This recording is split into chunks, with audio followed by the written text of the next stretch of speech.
Well, hello, good afternoon. Thank you for watching this today. Today we had our drive-in service at the Transit Drive-In, and we're going to be having that again next week. So hopefully you can join us for that. But I wanted to post this anyways for those who are not able to come. And if you have a Bible, if you turn to 2 Kings chapter 6, we'll be starting in verse 8. 2 Kings chapter 6 verse 8 says this. Once when the king of Syria was warring against Israel, he took counsel with his servants, saying, At such and such a place shall be my camp. But the man of God sent word to the king of Israel, Behold, or beware that you do not pass this place, for the Syrians are going down there. And the king of Israel sent to the place about which the man of God told him. And thus he used to warn him, so that he saved himself there more than once or twice. And the mind of the king of Syria was greatly troubled because of this thing. And he called his servants and said to them, Will you not show me who of us is for the king of Israel? And one of his servants said, None, my lord, O king. But Elijah, the prophet who is in Israel, tells the king of Israel the words that you speak in your bedroom. And he said, Go and see where he is, that I may send and seize him. It was told him, Behold, he's in Dothan. So he sent their horses and chariots and a great army, and they came by night and surrounded the city. When the servant of the man of God rose early in the morning and went out, behold, an army with horses and chariots was all around the city. And the servant said, Alas, my master, what shall we do? He said, Do not be afraid, for those who are with us are more than those who are with them. Then Elijah prayed and said, O Lord, please open his eyes that he may see. So the Lord opened the eyes of the young man, and he saw, and behold, the mountain was full of horses and chariots of fire all around Elijah. When the Syrians came down against him, Elijah prayed to the Lord and said, Please strike this people with blindness. So he struck them with blindness in accordance with the prayer of Elijah. Elijah said to them, This is not the way, and this is not the city. Follow me, and I will bring you to the man whom you seek. And he led them to Samaria. As soon as they entered Samaria, Elijah said, O Lord, open the eyes of these men that they may see. So the Lord opened their eyes, and they saw, and behold, they were in the midst of Samaria. As soon as the king of Israel saw them, he said to Elijah, My father, shall I strike them down? Shall I strike them down? He answered, You shall not strike them down. Would you strike down those whom you have taken captive with your sword and with your bow? Set bread and water before them, that they may eat and drink and go to their master. So he prepared for them a great feast, and when they had eaten and drunk, he sent them away. They went to their master, and the Syrians did not come again on raids into the land of Israel. So one hobby I enjoy is bird watching, and there's this one bird that has eluded me for months and months. It's the eastern screech owl. And the thing about eastern screech owls is that they're relatively common throughout the United States. However, they hunt at night, sleep during the day, and when they're sleeping, they often sleep in the holes of trees that maybe woodpeckers or other animals have made, and they blend right in with the tree trunk because they're usually gray or brown, and you could just look right at them and not see that the bird is sleeping there. And of course, it's difficult to find birds at night under the cover of darkness. And apart from that, they're also very small. They're only about 10 inches long. And so I have been unable to find one for months. Many months ago, I heard that there were some seen at Buckhorn State Park on Grand Island. And so a number of people had sighted them, and so I went to Buckhorn State Park. I'd never been there before, but I went there looking for this owl. And as I'm walking through the paths of this park, I realized that the point where this bird was sighted, there was this map, and you could see a little pinpoint where the bird was sighted. And so I looked, and it was off the trail. And so I thought, okay, this person must have gone into the deep heart of the woods and seen this owl there. And so I decided I was going to go and try to find it. And so I go through this dense brush, kind of scrape myself all up, almost fall over. My feet get all wet. I get to this place where there's just this marshy wetness, and this is in the middle of winter time, and I never found the owl. Then I realized later that that little pinpoint, it wasn't actually the spot where the owl was sighted. It was just the middle of the park. And so anyone who saw a bird anywhere in the whole park might put it on that pinpoint. It was just the middle of the park. So I'd gone through that brush for nothing. After that, I came back a number of times and I looked through the trees and tried to find the holes in the trees to find this owl. Each time I was unsuccessful. I saw people who had posted pictures of these owls on this website. And so I looked at the picture and I tried to find out where that particular tree was so that I could find the owl, each time unsuccessful. I went to Florida on vacation and I went to an island called Sanibel Island. And I had looked beforehand and saw that there were a number of these owls that had been sighted on Sanibel Island. And there was one spot there where there was this hole in a palm tree, and I had trouble finding that palm tree that had the hole in it. Finally, I found the palm tree with the hole in it, and there was no bird in it. I went to the visitor center. There was a nature center, then a visitor center, and I asked them where I might see an eastern screech owl. And they told me to go to the city hall, and that there was a nest box there. So I went to the city hall to find this bird with the next nest box. And I went there and it was nowhere to be found. There was no nest box. Somebody told me that there was one at the school on Sanibel Island. And so I go to the school and finally I found the nest box, but it was behind a gate and it was close to the school, so you couldn't get to the next nest box. I don't even know if there was a bird there. On the way back from Florida, on the way to the airport, I saw online that there was there's nest boxes and these screech owls that were sighted in this other park. And so I stopped at that park, found the nest box, no owl. And so finally I got to a point where I was almost ready to give up. And I kind of did give up. I mean, if I was out in the woods, I would keep my eye out for one, but I didn't have a lot of hope of seeing one. And I thought it was so strange because they're relatively common. They can live in many different environments. They're not a difficult bird to find. And yet all this time I couldn't find one. Well, this past week, I was running near my house. And as I was running, I looked up and I saw a bird on the telephone line. And it looked kind of like a mourning dove, but a little bit different. And I thought, that can't be. And then I saw it fly to a tree, and then I had a flashlight, and I went and looked at it, and sure enough, it was an eastern screech owl. And there wasn't just one, there were three.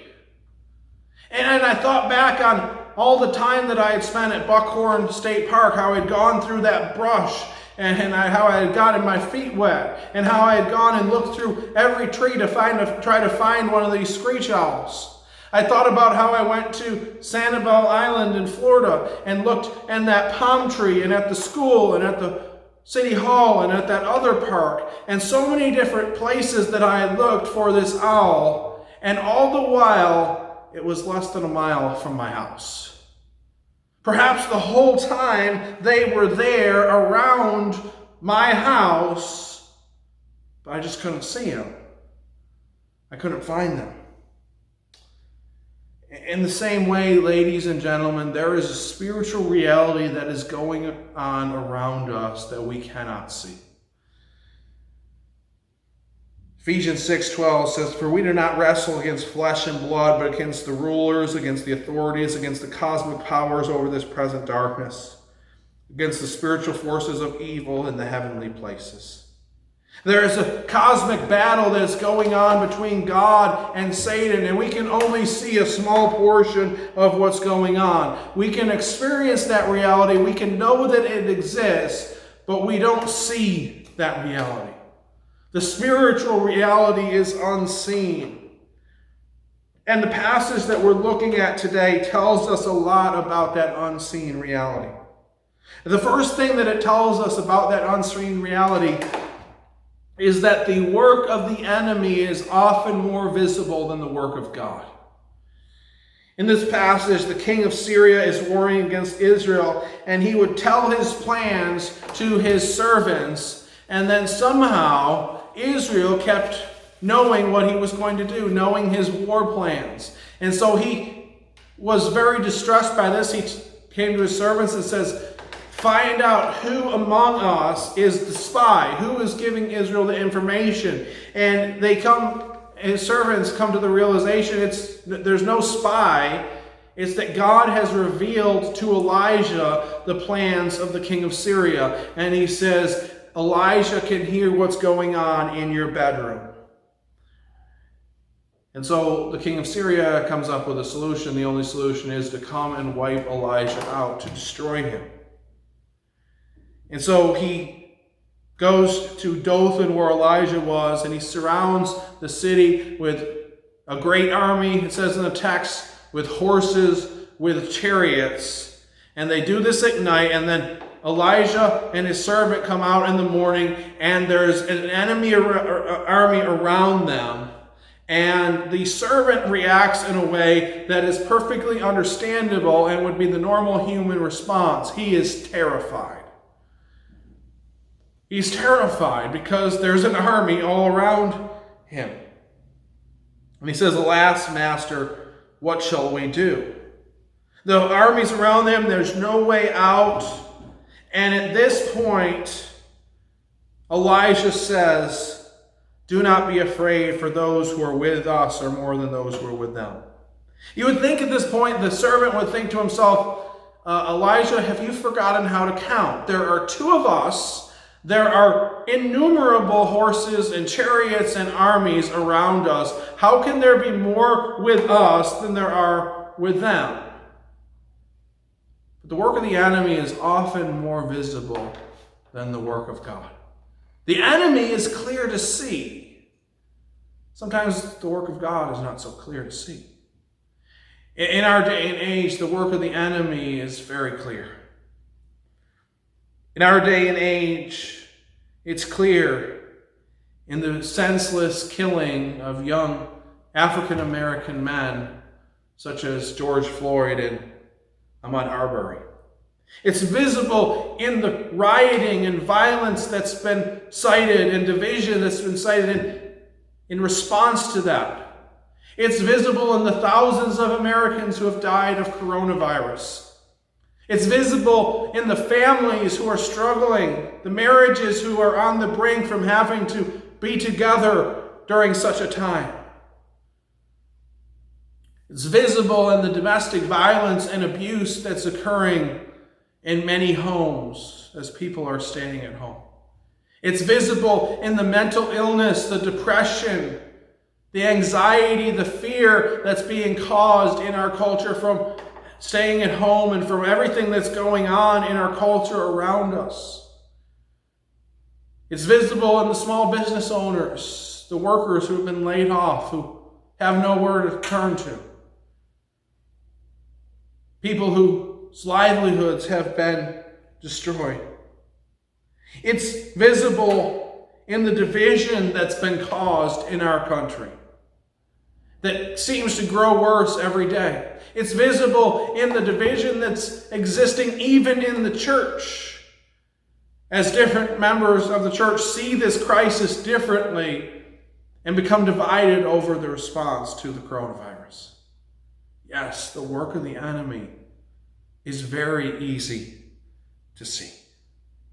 You cannot mistake his work, but the work of the enemy is very small compared with the work of God. What we see with our eyes is a very small portion of what is happening in the world. Theologian Harry Blamires once said this: to become a Christian is to accept an extra dimension to life. From the Christian's point of view, the notable thing about the unbeliever's world is how much smaller it is. The believer is imprisoned in a decaying universe. Imagine you took a child to the theater to see some tragedy like, say, Hamlet, and at the end of which the stage is littered with corpses. And suppose you had difficulty comforting the child afterwards. So distressed was he at the spectacle of the deaths. But the man who played Hamlet is not really dead, you explain. He's an actor. He also lives a life outside the theater. He has a wife and family, and far from being dead, he's probably now at home with them enjoying a late supper. Lemire says, if there's one word the Christian secretly wants to use to describe the unbeliever's outlook, it is literal, like the child who takes the play for reality. Now you might say to yourself, well, that takes a lot of faith to believe that there is a reality that we cannot see. But I would argue it takes more faith not to believe in such a reality. Because we see an invisible reality even in our physical world. You see the wind moving the trees, shaking the branches, making the leaves rustle, even though we don't see the wind. You can never see wind. You can only see its effects. Scientists theorize that about 95 to 96% of the universe is invisible. 95 to 96% of the universe is invisible. We only see 4 to 5% of what is visible in the universe. In fact, scientists have looked at the planetary movements of the universe, and they've looked at the way that the planetary bodies move, and they have discovered that they don't really know why certain planets do certain things. There's so much that's unknown. And so they have theorized that there is this substance called dark matter that is invisible, that's in some ways, I think, immaterial, that somehow exerts certain effects on certain planetary bodies and objects. Now, that's science. That's not faith. It's science that believes that 95 to 96% of the world is invisible. The same is true in the spiritual realm. God is working, even though we don't see it always. There's so much that goes on beneath the surface. So the work of the enemy is often more visible than the work of God. We see the second thing that this passage shows us is that the work of the enemy usually comes unexpectedly. Verse 14 says that the enemy came by night and surrounded the city. They came by night because at nighttime, Elijah and his servant presumably would have been sleeping. At nighttime, they could go undetected. At nighttime, there would be less of a chance of someone seeing the armies moving and telling Elijah. At nighttime, there would be less chance for Elijah and his servant to escape. Now, not to press the image too much, but in 1 Peter 5:8, Peter says that our adversary, the devil, prowls around like a roaring lion looking for someone to devour. Now, when do lions hunt? They usually hunt at nighttime. They hunt at nighttime when they feel like they have a competitive advantage against the prey, when the prey can't necessarily see them coming, when they can creep up on their prey. The enemy often attacks unexpectedly. He doesn't attack us when we're prepared. He attacks us when we're weak, when we're lonely, when we're broken. He attacks us when things are going great. He attacks us when we never expect him to attack. Several weeks ago, and some of you have heard this story, several weeks ago, we had an online prayer service. And for that online prayer service, it was a very simple setup, and we've done a number of online events before with full bands and a lot of complexity before. But this was going to be super simple. 3 mics, 1 guitar, that's it.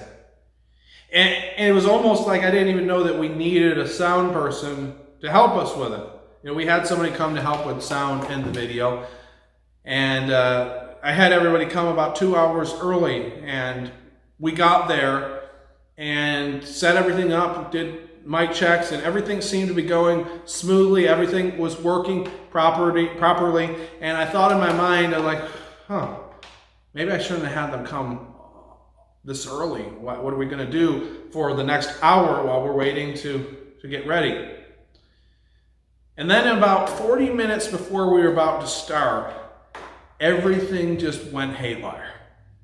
And to this day, I can't explain exactly what happened, but everything started clipping out. All the guitar and all the sound with Patrick and Pastor Phil, it just went haywire. We started switching out mics. We started changing anything we could think to change. And it got to a point where even like weird things happened. Like we heard our voices through the sound system, even though there were no mics on. And it was just confusing what was going on. And I believe that it was spiritual warfare.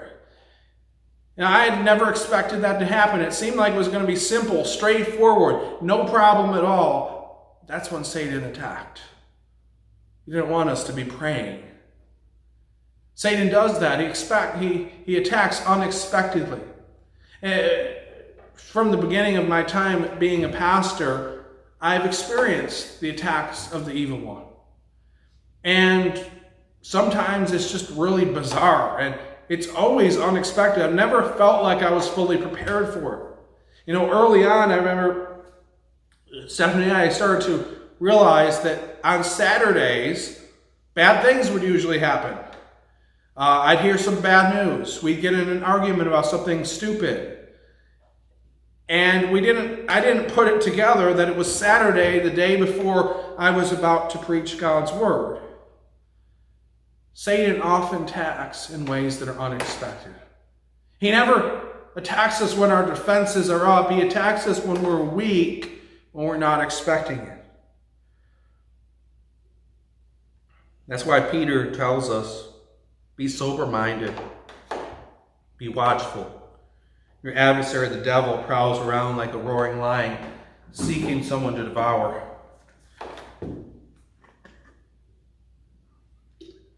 You see, eventually the work of the enemy becomes clear. When the night breaks, then Elijah and his servants see the enemy. But before the night breaks, they can't see the enemy. The enemy is moving in the dark. Initially, often Satan moves without us noticing. He moves in the dark. And only after we detect him, then does he, or if that doesn't work, then does he make himself visible. C.S. Lewis once said this: if devils exist, which by the way he did believe they exist, he said their first aim is to give you an anesthetic, to put you off your guard. Only if that fails do you become aware of them. So maybe you start turning to a substance to help you cope with your problems. Maybe you turn to drugs and alcohol, and you think of it as simply a bad habit or a physical problem, but then you realize that Satan has been using it to draw a wedge between you and God, or between you and your family. Or maybe you turn to pornography, and you think to yourself, well, it's not hurting anybody else, and yet maybe a little bit down the road, you realize that Satan has been using that to destroy your marriage. Maybe you're holding on to anger and bitterness because of something that was done to you in the past, and maybe it's completely justified, and you think to yourself, that person did something really wrong to me. I am justified in my feeling, and maybe you are justified in that what they did was wrong to you, but then maybe it takes years for you to realize that Satan is using that to destroy your joy. He's using that to keep you ineffective. Now, are you going to see Satan coming to you with a pitchfork? No. But he's using that event in your life to lead you away from God and to break up your fellowship with those around you. Maybe you give in to an anxiety, worry, or fear, and that becomes your pattern of life. And you think of it as simply being conscientious, being responsible. Simply a bad habit, but maybe the enemy uses that to keep you focused only on yourself. Maybe he uses that to keep you ineffective so that you're not able to love those around you.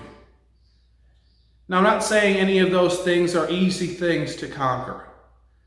But what I am saying is that Satan often uses those things to divide us, to separate us in a relationship from God, separate us from one another.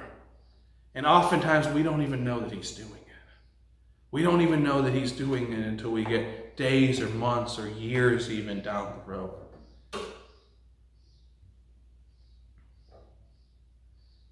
We need to expect that the enemy is going to attack. We need to expect and be prepared for the onslaught of the enemy. Oftentimes Christians have this mistaken notion that if you're doing the right things, then you're not going to experience trials. If you're doing the right things, then you're not going to experience a spiritual attack. But the opposite is the truth. The opposite is true. The more you're serving God, the more Satan is going to attack you. The more Satan is going to try to get you to fail. Because if you're just doing life your own way, if you're not doing anything for the kingdom of God, he's got you right where he wants you. He already has you. But if you're loving the people around you, if you're loving God with all of your heart, soul, mind, and strength, he will do anything to destroy you. In John 16:33, Jesus gives us a promise that none of us really might want to hear. But he says, in this world you will have tribulation. He doesn't say you might have tribulation. He doesn't say some people have tribulation. He tells us you will have tribulation. And we need to expect that. We need to be prepared for the attack of the enemy, to be on guard so that we can turn and trust in Christ and defeat the enemy in the midst of the attack.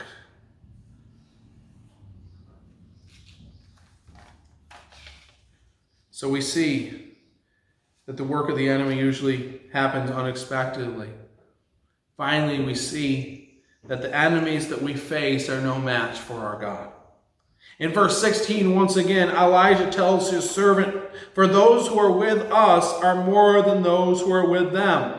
Then Elijah prays that God would open the eyes of his servants. And it says in the text in verse 17, "So the Lord opened the eyes of the young man, and he saw, and behold, the mountain was full of horses and chariots and fire all around Elijah." Did you know that as believers in Jesus Christ, we are given nearly the exact same promise that Elijah gave to the servant? We're told the exact same thing. 1 John chapter 4, verse 4 says, "Little children, you are from God and have overcome them. For he who is in you is greater than he who is in the world." In John 16:33, I only read the first part a second ago. Jesus says, "I have said these things to you that in me you may have peace. In the world you will have tribulation. But take heart," he says, "I have overcome the world." As believers in Jesus Christ, we have the profound assurance that the enemy will not win. And we have the assurance that there is a reality that we do not see.